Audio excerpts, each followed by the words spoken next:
State Mike Pompeo, His Excellency Anwar Gargash, he's the diplomatic advisor, as you all know, to the Council. Gentlemen, welcome. We're talking about the geopolitical reset. I want to kick off. I think that the region has gone through various calamitous confrontations. I don't think we need another one, but I would like to see direct Iranian American negotiations leading to understandings that we don't have these issues every other day. It is extremely important that many of the key issues that have rocked the bilateral relationship and has had an impact on the region, and foremost amongst them is the nuclear issue, is addressed directly, and that it doesn't become a source of instability and a source of questions like these every year or two. And that relationship also has to be, I think from everything that I know, Iran today needs to reach a deal.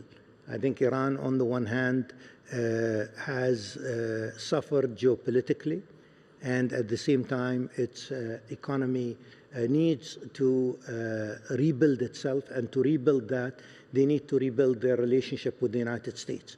I think through reaching a deal, a political deal, a wider geostrategic deal that will actually be beneficial to the area, the Iranians are also helping themselves in ultimately what they need, which is rebuild their economy.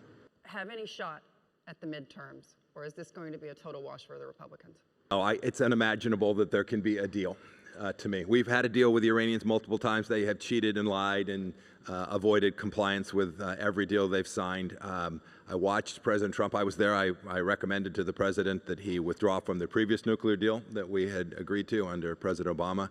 I think they may come away with some set of understandings, but to think that there's a long-term solution that actually provides stability and peace to this region while the Ayatollah is still in power is something I pray for but find unimaginable. I talk about Iran. I always like to do full disclosure. They're still trying to kill me. So I think the UAE will actually continue to be a trailblazer in the region. I think we will pursue economic policies that are quite ambitious. We will diversify. We will continue creating a very diversified society and economy. We understand also the world today is not only multilateral but also multipolar. We will try and make it more multilateral rather than multipolar by building friendships and by building networks, etc.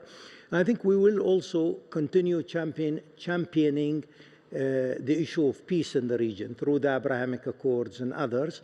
And we will also continue in addressing also extremism, whether it's from the Muslim Brotherhood or others. Now, if you have a program like that, ambitious and forward-looking, then expect a lot of criticism. Institutionalized and structured, and then it could be a little bit more lasting, and some of its aspects could be more lasting. There was a rumor circulating that the UAE would do civilian administration in Gaza. And I just wanted to ask you, is that something that's on the table and being discussed? No, well, we've come out with a refutation of that.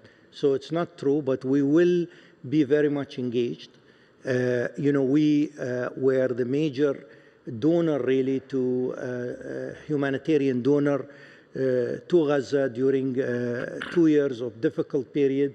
We put about 45% of all aid to Gaza. So we will continue. But again, we don't have what I would call a UAE agenda in Gaza.